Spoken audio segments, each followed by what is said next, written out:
dan mengetahui semua gerak-gerik kehidupan kita. Karena dia maha melihat, maha mendengar, maha mengetahui, terus-menerus mengurus makhluknya, maha hidup, berdiri sendiri, dan dia esa, tidak beranak dan tidak diperanakkan, serta tidak ada sekutu baginya dalam setiap kegiatannya.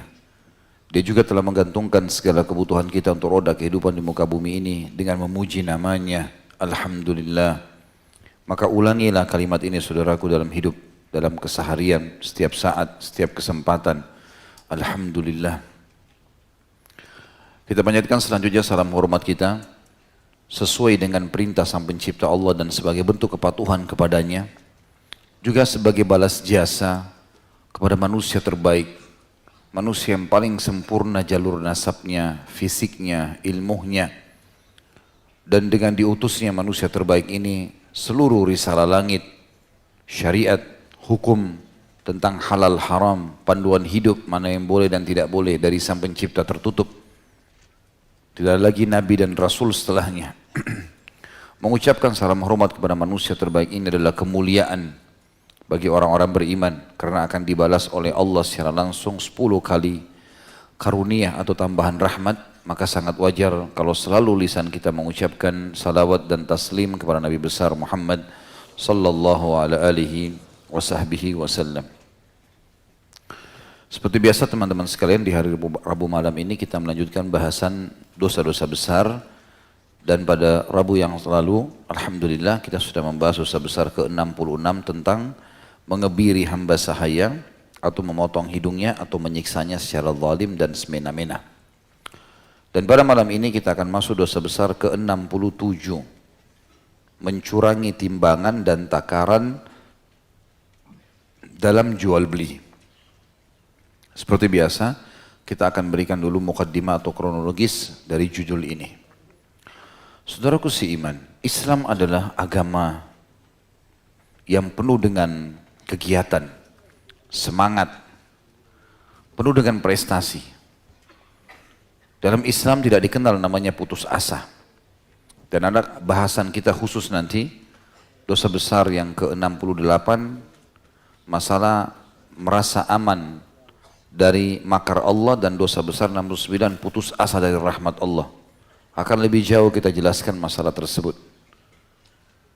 Tapi yang perlu kita titik beratkan pada malam ini teman-teman sekalian, kalau Islam sangat menyuruh kita, setiap orang di antara kita tanpa terkecuali, tanpa melihat dari suku mana, negara mana, bahkan jenis kelaminnya pun, yang penting dia muslim, sama, disuruh kejar prestasi terbaik. Kita tahu misalnya dalam Islam kita disuruh berpenampilan yang baik, itu prestasi.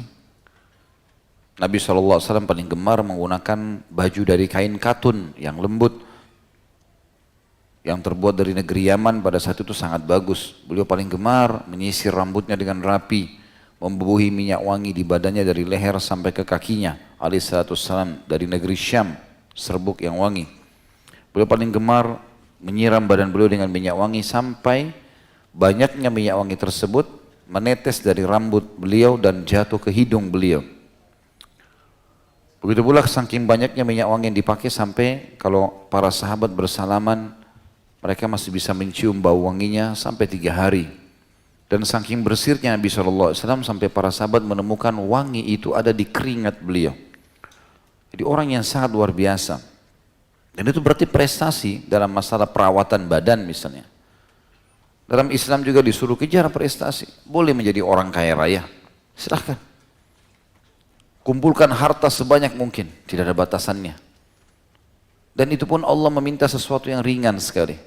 Setelah setahun penyimpanan harta atau investasi, kalau mencapai nilai 85 gram emas, keluarin zakatnya. Dan zakat pensucian harta. Allah nggak butuh dengan itu. Tapi harta kita kalau dalam setahun ada yang haram, dibersihkan dengan zakat tadi. Ada orang susah, berbagilah. Itu pun dianggap investasi dengan Allah. Diganti lagi. Prestasi yang terbaik, silahkan. Kalau kita masuk di ajang pendidikan, boleh teman-teman sekalian.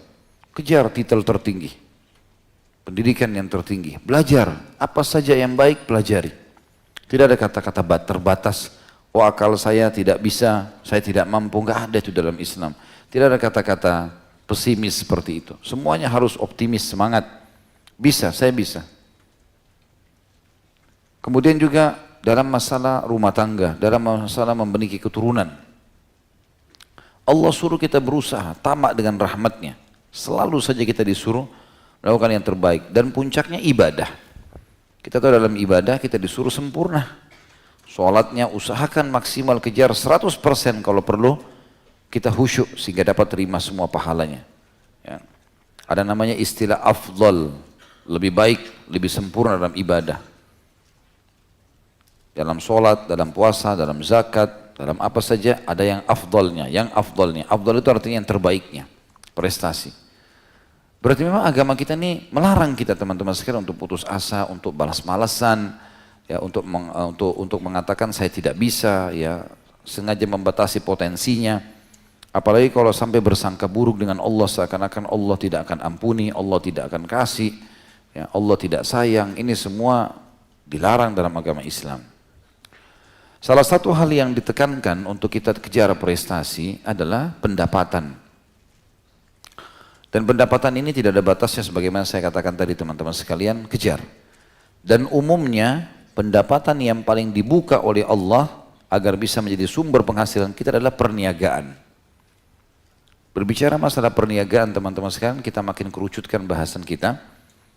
Ini adalah kalau diniatkan betul-betul mencari rezeki halal, maka tentu saja kita akan dapatkan apa yang dijanjikan oleh Nabi SAW. Yang pertama, sabda beliau dalam hadis sahih, sesungguhnya at-tajir as-saduq al-amin ma'an nabiyyina was-siddiqina was-syuhada. Seorang pedagang yang jujur, yang amanah, yang profesional di bidangnya, ya, maka dia akan dibangkitkan hari kiamat bersama dengan para nabi-nabi, para syuhada, dan para orang-orang siddiq. Juga ada hadis Nabi SAW yang berbunyi, sesungguhnya Allah membuka pintu rezeki untuk hamba-hambanya, karunia tambahan, selain rezeki yang sudah mutlak mereka dapatkan, di perniagaan. Nabi SAW berniaga dari umur 21 tahun sampai beliau SAW dinobatkan menjadi Nabi. Jadi kurang lebih 19 tahun Nabi SAW berniaga. Aisyah berkata radhiyallahu anha, Abu Bakar adalah pedagang yang paling ulungnya Quraisy. Dan beliau meninggalkan perniagaan nanti pada saat mulai masuk ke pemerintahan. Pada saat beliau jadi khalifah, sibuk urus umat, sudah nggak bisa lagi berdagang. Nabi-nabi Allah banyak, seperti Nabi Allah Idris alaihissalam. Beliau seorang penjahit yang ulung, menjahit untuk kaumnya dan dapat keuntungan yang banyak. Lalu beliau bersedekah dengan itu.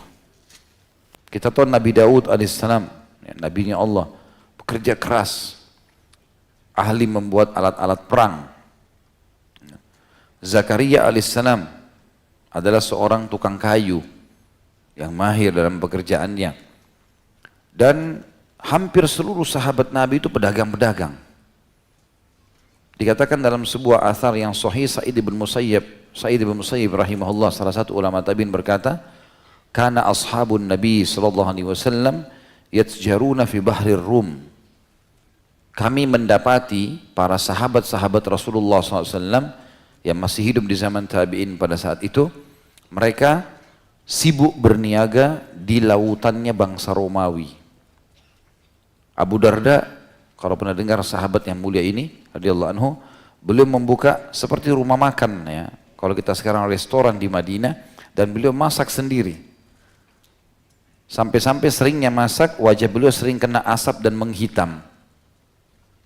Umar bin Khattab berkata, usahakan kalian punya keterampilan, karena pasti seseorang di antara kalian akan membutuhkan keterampilannya.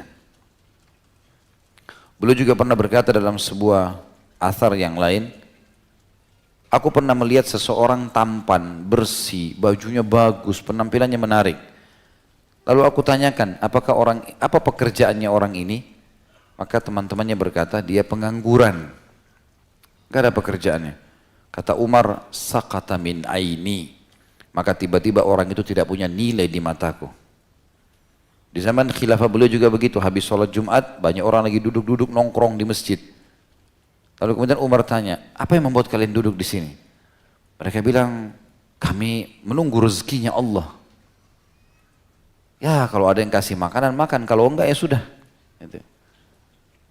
Kata Umar sambil memarahi mereka, jangan pernah mengkhayal dan melakukan perbuatan seperti ini, kata Umar. Jangan sampai kalian duduk-duduk seperti ini di masjid, kemudian berkata, ya Allah berikan aku rezeki, padahal dia sudah tahu Allah tidak pernah turunkan atau jadikan hujan itu dari emas dan perak. Saya keluar, suruh bekerja. Gitu kan. Lalu beliau juga berkata dalam statement yang lain, ketahuilah, kerja keras dan tertatih-tatih dalam mengumpulkan rezeki, bekerja, ya, itu jauh lebih baik daripada mengemis, mengeluh dengan orang. Juga Luqman al-Hakim, salah satu orang soleh yang disebutkan dalam Al-Quran, surah Luqman. Ya. Ini orang soleh sebelum kita, sebelum umat Muhammad SAW. Ada salah satu athar menyebutkan dia pernah menasihatkan anaknya, dia mengatakan, wahai anakku, carilah rezeki itu. Berdagang, berusaha, cari rezeki halal. Karena tidak ada orang yang tidak melakukan itu kecuali akan tertimpa 3 hal yang berbahaya bagi dia. Yang pertama adalah riqqatu fi dinihi. Dia akan lemah di agamanya. Orang yang susah, tidak mau bekerja, pengangguran, agamanya lemah sekali. Bahkan bisa dibeli dengan beras, dengan gula. Yang kita sering dengar di Indonesia, ada orang murtad karena sembako misalnya. Karena dia tidak bekerja, dia tidak bergerak. Kalau dia punya income nggak mungkin kan? Dia bisa beli beras sendiri. Wa dha'fatu au dha'fatu fi aklihi, atau akalnya, idenya lemah sekali.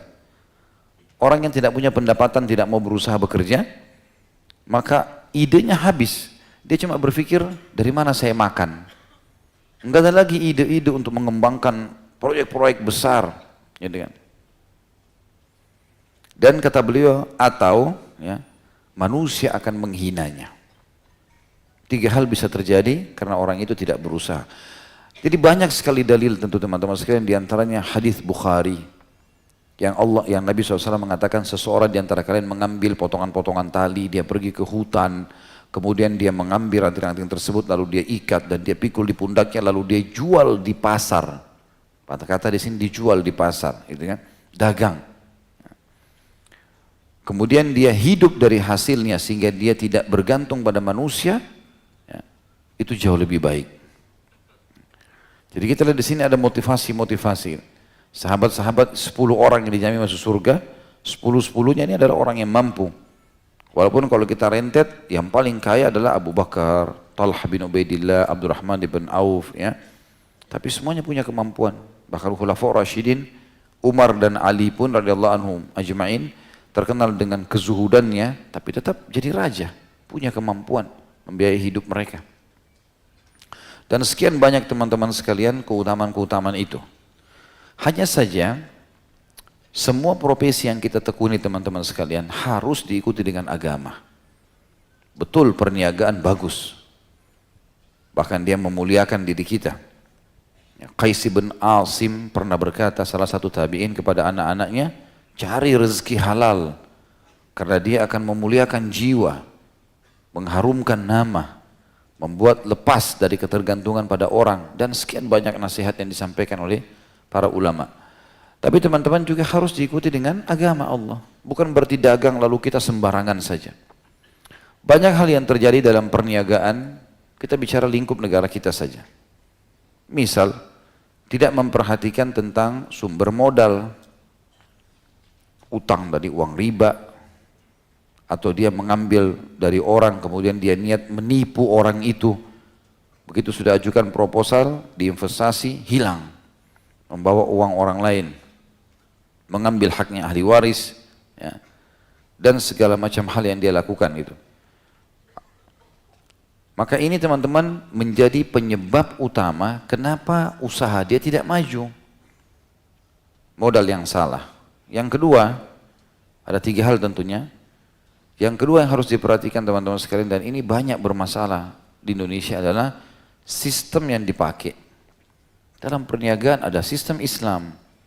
Gak boleh ada kezaliman, gak boleh ada gush, manipulasi.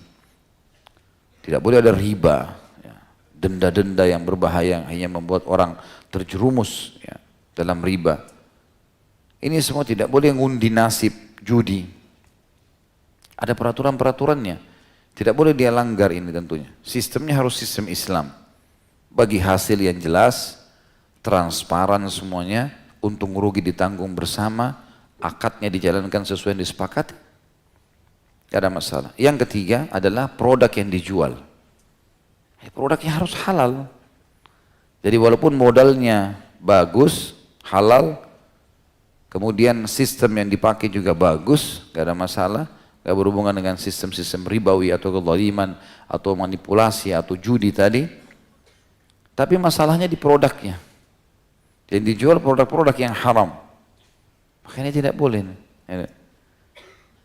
Semua ini teman-teman, 3-tiganya kalau sudah bergabung, modalnya bagus, sistemnya bagus ya, artinya halal dan bagus, kemudian juga produknya, maka dijamin akan berhasil. Banyak orang merusak 3 hal ini, modalnya salah misalnya, anggap modalnya juga bagus, sistem. Dalam sistem ini masuk dalamnya apa? Bagaimana dia mengatur produk itu, bagaimana dia mentransaksi jual belikan, bagaimana dia meletakkan harga, bagaimana dia memarketingkan produk-produk itu, masuk dalam sistem tadi. Nah banyak orang dalam cara memarketingkan salah lagi. Pakai perempuan yang tidak tutup aurat misalnya, promosi-promosi iklan yang salah, yang tidak benar. Ya. Atau mungkin dia menggunakan bukan tenaga manusia, ya. Tenaga jin, pakai pelaris. Ya. Tempel kertas ini, tempel kertas itu, pergi ke orang-orang yang tidak pintar. Ya. Kemudian minta tolong dikasih kertas, ditiup-tiup kertasnya, suruh tempel, jadi masalah. Jadi haram, syirik kepada Allah Subhanahu wa ta'ala. Ini tidak boleh juga terjadi. Atau dia rusak sistemnya dengan dia curang. Dan bahasan kita pada malam ini, dosa besar 67 di poin ini. Terjadi kecurangan di dalam perniagaannya. Kalau tadinya dia jujur amanah, maka nggak ada masalah. Sampai kata Nabi SAW, semoga Allah merahmati, atau Allah akan merahmati pedagang ya, yang mudah kalau dia membeli, mudah kalau dia menjual. Kalau kita beli, sudah harganya sekian, baik, bisa turun nggak bisa. Kita sudah tahu ada keuntungan, udah. Selesai bagi kita. Beli aja sudah, kita sudah tahu akan jual berapa. Ada orang negosiasi tawar, sudah ada keuntungan, bismillah, lepas saja. Maka itu dirahmati, sudah dapat keuntungan, juga dirahmati oleh Allah SWT. Ada orang tidak, ikuti dengan bohong. Ini nggak apa-apa ya, 10.000 saja, modalnya aja belum sampai. Padahal sudah untung 40% ya. Dagang tapi bohong, gimana caranya? Dia rusak sistemnya. Kenapa sih kalau bilang jujur, gitu kan? Karena masalah. Ada seorang ibu pernah datang kepada Abu Hanifah rahimahullah, lalu dia berkata, saya cuma punya uang, kalau tidak salah itu 50 dirham, saya mau beli sutra yang bagus. Kata Abu Hanifah, ini sutra yang paling bagus, ambillah ibu. Harganya ini ratusan dirham sebenarnya. Lalu ibu itu ambil pergi. Ada seseorang tanya kepada dia, oh, maaf, ibu itu yang bertanya malah, sutra sebagus ini cuma 50 dirham? Dia bilang, iya ibu. Karena saya tahu, ibu itu mengatakan saya tidak ada uang lagi selain uang ini. Kata dia, ibu sudah mengatakan tidak ada uang selain itu. Saya kemarin beli 10 lembar kain sutra seperti ini. Alhamdulillah sudah laku 9. Dan saya sudah dapat keuntungan di situ. Ini tinggal satu produk, karena anda seorang muslimah, dan butuh produk tidak punya uang kecuali saya jual dengan modalnya, modal saya 50 dirham, silakan diambil. Jadi jujur, apa adanya, gitu kan. Subhanallah, kadang-kadang kita kalau dagang kita itu dengan bohong teman-teman sekalian, pastikan susah laku. Kita mau jual mobil, pernah tabrakan enggak? Enggak pernah tabrakan. Padahal sudah 7 kali tabrakan ini. Ada masalah nggak mobilnya selama dipakai? Nggak pernah masalah, bagus. Terus kenapa mau dijual kalau bagus? Ya? Iya, pernah tabrakan ini. Saya pernah jalan tabrakan, saya masukin bengkel di bagian depan sebelah kanan. Lihat aja, periksa. Nggak masalah, jujur, akan laku kok itu. Gitu kan? Ada hadis lain juga menjelaskan itu. Kalau seandainya pembeli dan penjual dua-duanya transparansi dan jujur, dia transparan, iya, memang iya, begini. Nggak ada yang direkayasa, pembeli dan penjual, maka Allah memberkahi transaksi keduanya. Artinya yang mau jual dapat uang, yang membeli diberkahi produk yang dia beli. Keberkahan artinya akan bisa dipakai sama dia lama, gitu kan? Berkah itu. Jadi harusnya difahami teman-teman sekalian. Salah satu substansial kecurangan yang sering terjadi adalah curang di timbangan, di takaran. Ya. Dan kita perlu tahu teman-teman sekalian, ada umat-umat sebelum kita yang dibinasakan oleh Allah. Kalau yang dinukil dalam Al-Quran, tentu masih banyak yang mungkin tidak dinukil dalam Al-Quran. Karena Allah memang mengatakan, ada di antara nabi-nabi sudah kami ceritakan kepada Muhammad dan masih banyak yang belum kami ceritakan. Dari 124 ribu nabi, di antaranya 313 rasul, yang kita wajib imani 25 nabi dan rasul. Dari 124 ribu, cuma 25 orang yang disebutkan, masih banyak yang kita tidak tahu ceritanya nih. Gitu kan? Tapi salah satu yang disebutkan tentang kisah kaumnya Nabi Saleh, kaum Thamud. Tahu apa sebabnya teman-teman sekalian mereka dibinasakan? Yang paling menonjol, curang di timbangan. Curang di timbangan. Mungkin teman-teman tahu kalau sudah umum, misalnya orang beli buah-buahan, curang di timbangan gitu kan. Alhamdulillah sekarang sudah ada yang digital, mungkin jauh lebih baik. Kalau yang dulu masih manual, sering ditaruh magnet, ya, supaya bisa menarik, ya, atau ditambah beban, atau diubah jarumnya dan segala macam hal, hanya untuk mendapatkan sekian tambahan gram. Ya. Ini semua haram dalam Islam, tidak boleh. Curang dalam takaran dosa besar, gitu kan? Dan kaum Thamud, kaumnya Nabi Saleh, dibinasakan oleh Allah justru hanya karena itu menonjol pada mereka. Jadi orang kalau masuk pasar di kaum Thamud, mereka sudah tahu dia akan ditipu oleh orang. Karena dia juga menipu orang. Gitu kan? Jadi satu masyarakat itu, kecuali yang beriman sama Allah, sudah saling menipu. Mencurangi takaran ini adalah sudah kebiasaan mereka. Ada kan biasa juga, kalau sekarang lebih berkembang kalau di zaman modern, ditulis netonya 1 kilo atau 1 apalah ya. Ternyata sebenarnya isinya tidak seperti itu. Mestinya kalau mau jujur, misal isi murni, sardennya, apalah yang di dalam itu, misal ini kita anggap 1 ons misalnya. Maka itu kan 100 gram. Dia mestinya menulis bahwasanya ini sebenarnya isi bersihnya sekian. Kalingnya lain lagi. Contoh saja, mestinya dia seperti itu. Ya, walaupun ada produk yang begitu ya, isi bersih sekian, berarti mungkin di luar dari kalengnya gitu. Jadi kalau dia beli, kalau dia jual ribuan kaleng, berapa banyak yang dia tipu orang. Mestinya harus begitu ya. Saya pernah mampir di salah satu pasar, pas lewat, saya turun dari kendaraan, ada penjual buah di pinggir jalan. Saya melihat timbangannya aneh ini. Kemudian karena setiap orang beli, ada orang lewat beli 1 kilo, misalnya beli pada saat itu anggurnya, pasti orang itu begitu lihat dikembalikan, nggak jadi. Saya sempat mampir, saya lihat, memang betul, kelihatannya kalau anggur itu kita timbang maksimal 1/2 kilo. Tapi kalau dia jual sekilo, ya, sekian langsung ditaruh, dikasih. Saya melihat ini kecurangan ini, gitu. Semoga Allah kasih hidayah, tapi ini nggak boleh. Cuma subhanallah ada orang yang kebal, walaupun orang banyak lihat, enggak saya enggak jadi, tetap aja dia jual dengan begitu. Dan berapa sih keuntungan yang akan didapatkan? Sayang sekali. Kita ini harus hati-hati teman-teman sekalian, karena hampir semua yang menyebabkan umat sebelum kita dihukum, ada sama kita loh sekarang. Kecurangan dalam timbangan dan takaran, di umat Muhammad SAW ada ini. Kaum Nabi Saleh, kaum Thamud. Kaumnya Nabi Lut karena homoseksual, di sekarang kita ada homoseksual.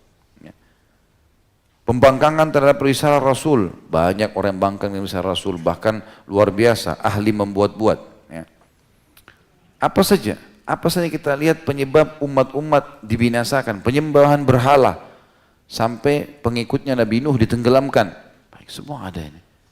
Ini berarti semua penyebab umat sebelum kita disiksa ada ini, harus hati-hati. Kemungkinan kata ulama yang membuat kita ini tidak dibinasakan sama Allah karena ada satu kaidah sederhana, kalau kemungkaran masih lebih sedikit daripada kebaikan, maka Allah tidak binasakan. Allah belum, tapi kalau dibalik kasusnya, kemungkaran sudah lebih banyak dan ini juga diam saja, maka baru kebinasaan didatangkan. Ini penyebab-penyebab banyak sekali sebelum kita, teman-teman sekalian. Saya juga pernah dapat berita dari salah satu kerabat saya tinggal kebetulan di Sulawesi Selatan. Dia bilang, waktu saya cerita tentang masalah ini, dia bilang kecurangan banyak sekali, termasuk waktu itu kebetulan dia tinggal di daerah yang banyak menjual coklat, ya. Buah coklat, dia bilang kalau ditimbang, itu seringkali mereka datang rame-rame, orang-orang yang mau curang, yang mau beli ini, yang mau jual ini, seakan-akan itu pegawainya. Kalau kita mau beli, ditaruh timbangan, biasanya pegawainya banyak kelilingin timbangan. Rupanya ada di antara mereka yang sudah diatur memang sengaja menginjak dengan kakinya. Timbangan itu dari daerah yang kira-kira nggak kelihatan oleh pembeli, sehingga kelihatan lebih berat, sekian kilo, misalnya satu karung isinya 20 kilo. Masih baru 18 bisa jadi 20 kilo gara-gara diinjak sama dia kakinya. Dan itu sudah hal yang biasa. Untuk apa teman-teman? Untuk dapat 2 kilo, nilai 2 kilo. Berat sekali hukumannya ini. Ya, berat hukumannya. Imam Az-Zahabi rahimahullah mengangkat satu dalil saja dalam masalah ini. Tapi memang dalil ini sudah cukup sebenarnya untuk memberi peringatan kepada kita. Jangan pernah curang teman-teman sekalian. Dan usahakan adil, ya, jujur. Bahkan kalau kita beli produk, masuk ke toko, kemudian ternyata dia memberikan produk 2 biji, kita cuma beli 1, kembalikan barang itu. Itu Allah akan melapangkan dada kita luar biasa. Ini nanti saya akan ceritakan, ada pengalaman saya pribadi dalam masalah itu, saya bacakan dulu ayatnya. Diceritakan atau disampaikan oleh Allah dalam surah Al-Mutaffifin, ayat 1 sampai ayat 6. A'udzubillahi minasyaitonirrajim, wailul lil mutaffifin. الذين إذا اكتالوا على الناس يستوفون وإذا كالوهم أو وزنوهم يخسرون ألا يظن أولئك أنهم مبعوثون ليوم عظيم يوم يقوم الناس لرب العالمين. Kecelakaan besarlah bagi orang-orang yang curang, yaitu orang-orang yang apabila menerima takaran dari orang lain, maka mereka minta dipenuhi. Kalau dia yang transaksi, dia minta dipenuhi. Dan apabila mereka menakar atau menimbang untuk orang lain, maka mereka menguranginya. Tidakkah orang-orang itu yakin bahwa mereka akan dibangkitkan pada suatu hari yang besar, yaitu ketika manusia berdiri menghadap Rabb semesta alam. Dan itu, kata beliau Imam Az-Zahabi, adalah salah satu bentuk pencurian dan pengkhianatan, juga memakan harta dengan cara batil. Jadi curang dengan timbangannya sendiri dosa. Jadi ada 4 dosa besar sekaligus di sini kalau orang curang di timbangan. Curang dan timbangan sudah dosa besar, kemudian ada pencurian, dosa besar karena dia sudah akan mencuri. Misalnya 1 kilo orang beli anggur ternyata cuma 800 gram, maka 200 gramnya itu dia seperti mencuri. Jadi sudah curang, sudah dosa, mencuri dosa, pengkhianatan terhadap orang yang sedang belanja, dan memakan harta dengan batil. Kalau dia makan nilainya maka akan jadi batil. Yakinlah teman-teman sekalian, ulama menekankan sekali, kalau seseorang meninggalkan sesuatu yang haram, walaupun itu di depan matanya adalah peluang yang sangat terbuka, maka Allah akan berikan kepadanya ketenangan jiwa. Pasti itu, tidak mungkin tidak. Saya bilang misalnya saya punya pengalaman pernah teman-teman sekalian, di Madinah, di kota Rasulullah SAW, waktu saya lagi umrah, kemudian saya masuk ke satu apotik, waktu itu ada keperluan mau beli, pasti dekat temboknya Masjid Nabawi. Waktu saya masuk, saya sempat bicara sama apotekernya orang Mesir, beli obat kalau tidak salah waktu itu, terus dia bilang, ini ada promo gitu. Di antaranya ada sikat